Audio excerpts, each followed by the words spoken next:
Welcome back, folks, to WWE Network and Chill, where I, Graham GSM Matthews, review all the original content that I watch on the WWE Network. Going forward, we really do not have a set schedule as I did late last year with Total Divas, Breaking Ground, Legends House, or really kind of going from random show to random show here, because I don't want to commit to one show and have to review every single episode, like with Monday Night War or something like that.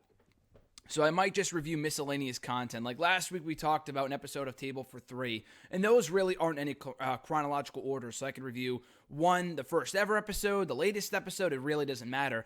A lot like WWE Unfiltered with Renee Young, a really good show, very underrated show in my opinion. I might talk about some Stone Cold podcasts, Legends with JBL, maybe even the Bring It to the Table show if that continues on the network in the weeks to come. The first episode I wasn't a fan of. I talked about it on Wrestle Rant Radio last week.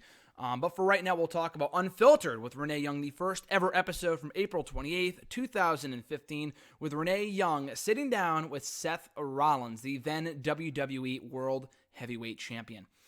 So I really like the show a lot. Like I said, I put out on the Twitter machine what you guys want to see for WWE Network and Chill. I got a couple different responses. I got Legends with JBL, as at Reborn Again John pointed out. He suggested that, and I might talk about those in the future. Another really underrated show on the network. I might talk about Ride Along. We might talk about Story Time. We might talk about, what was the other show someone suggested? We talked about, someone suggested Breaking Ground, but we already got to that show. I already reviewed every episode of Breaking Ground last summer, so check that out if you haven't already. But like I said, WWE Unfiltered with Renee Young, kind of a hidden gem on the network. There were a lot more episodes than I thought there were. It's been around for there really aren't seasons, so to speak, but they'll release like a handful of episodes at a time. Not really like Holy Foley or, Swerve Season 2. They'll drop like a whole bunch of episodes like on the same day. But with Unfiltered, they'll air a couple of episodes a couple weeks in a row and then take a break for a couple months. That's kind of been the case with Unfiltered over the past year and a half, 2 years. But the first ever episode, Seth Rollins sitting down with Renee Young, and they go out to breakfast. And he says to Renee that right after they're done with breakfast, he's going out to a gym that he's never been to before, and that's kind of his thing when he goes from town to town.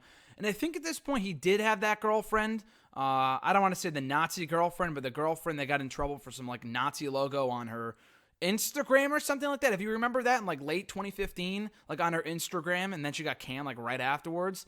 And then he broke up with her like not long after, I think.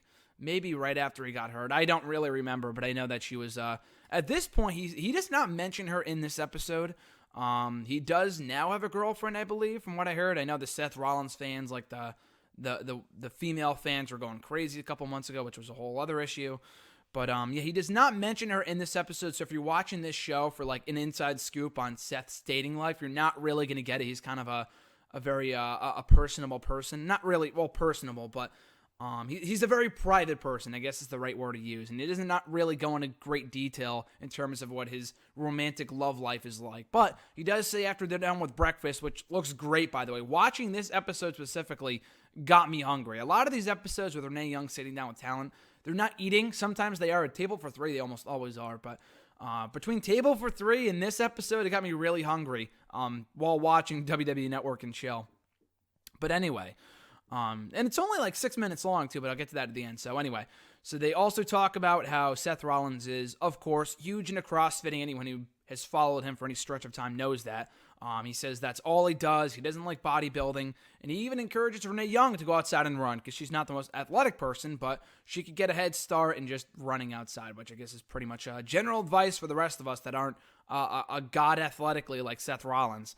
But he all he ever really talks about is CrossFitting. He has his own wrestling gym, training gym, the Black and Arrow or something like that. And he doesn't talk about that here either. There's a lot of things about Seth he does not talk about in this episode. Like I said, it's only 6 minutes. There's only so much they can cover. But still, he talks about CrossFitting, how he loves that. He loves music. He looks like a music guy. He talks about how his favorite bands. Renee Young asks him what his top three favorite bands / artists are.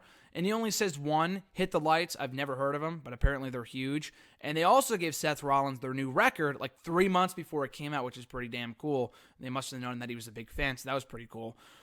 So in between all of that, they share they both get their respective meals, but they share this cinnamon bun, which looks fucking amazing. with the butter on it, and Renee Young just goes Google Gaga over it. It looks amazing. Seth loves it, and he looks like he's never eaten a carb in 12 years or whatever. But he loves it too. I don't know if they finished it or not, but it looks fucking great. So Renee Young asks him, what was your first big purchase? And Seth Rollins said, my first big purchase as a wrestler was to buy a brand new Cadillac, a 2011 model. Had no miles on it.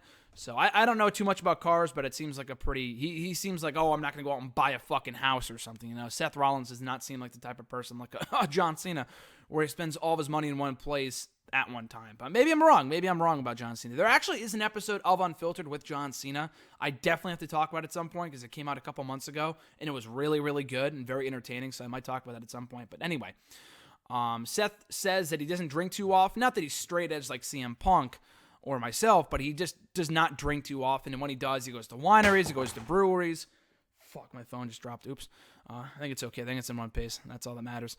But he goes by himself. Like I said, he says that no one bugs him, which surprises the hell out of me. If he goes to breweries, I guess maybe that kind of makes sense. But if he goes to bars like a Baron Corbin, like he talks about in Breaking Ground, I'm shocked that no one bothers him, considering like there's a lot of guys that go to bars, I would imagine, that would know or recognize Seth Rollins.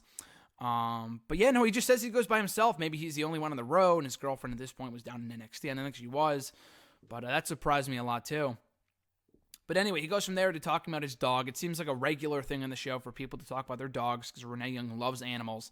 So he has his dog. He's a Yorkie, 4 years old. His name is Kevin. You get a picture of him. A very, not a sad story, but a very touching story. So he went half blind after he got hit by a car. So he had to relearn potty training and all this other shit. So that was really sad to hear, but Seth Rollins seems like he really cares about his dog a lot. So apparently now I guess he would be 6 years old, because at the time this was filmed in early 2015 he was 4, so he must be like 6 now. Seth Rollins admitted that he was the only one who stayed back to watch the Stone Cold podcast with Triple H. So you know that this must have been filmed in like February, March. Right before WrestleMania, because this aired after he won the World Championship at WrestleMania, but you know they would have talked about that had that happened in between this time, so it must have happened before Mania. But yeah, I know they talked about how he was the only one who stayed back, and he was really just shocked that no one else wanted to stay back to watch that podcast live. And of course, you could watch it on demand anytime on the WWE Network, but to watch it live and really as it's happening is even better. And Seth was shocked that no one else had done that. But anyway, he talks about like what Triple H was talking about, his retirement plan, and how he kind of wants to model after him, and having a dream of retiring, growing a big beard like Daniel Bryan, which he no longer has, but growing a big beard, building a small home off the grid, and maybe owning his own gym, which he kind of already does, like I said, a wrestling school, and I think in his home state of Iowa. I might be mistaken, but that's what he says he wants to do after he's done in wrestling and once he is ridden off into the sunset. So that's it. WWE Network and Chill, the episode with WWE Unfiltered with Renee Young. And yeah, like I said, only 6 minutes long, but it's enjoyable. If you have a brief snack, like if you have break time or something at work, you only have you got 15 minutes. Hey, this is a 6-minute episode. Why not check it out? It's very enjoyable. Seth Rollins seems like a very cool guy. Anyone who has met him that I know of has said that he seems pretty chill in person. You get to know a little bit more about Seth Rollins in this episode. Should check it out at your leisure on the WWE Network. WWE Unfiltered with Renee Young, the inaugural episode from April 28th, 2015. So that does it, guys, for WWE Network and Chill here today. I am Graham GSM Matthews. As always, tune back every single Monday for a new episode of the show. What we will be talking about next week, I have no idea. If something goes up on the network, I might talk about it. If there's a new episode of if there's an old Stone Cold podcast I watch, I might talk about that. So there's a lot of, obviously, an abundance of content on the network to check out. Original content, excluding the pay-per-views, which I already talked about on WrestleRant. Speaking of which, stay tuned until tomorrow for my full review of In Your House 2 from 1995. On the WWE Network as well. So in the meantime, and in between time, guys, be sure to follow me on the Twitter machine at WrestleRant. Find me on Facebook at facebook.com/Graham.gsm.Matthews. And be sure to like, comment, share, and subscribe. All support is amazingly appreciated. So have a great Monday, guys. Have an amazing week. I'm Graham GSM Matthews, and I'll catch you folks down the road.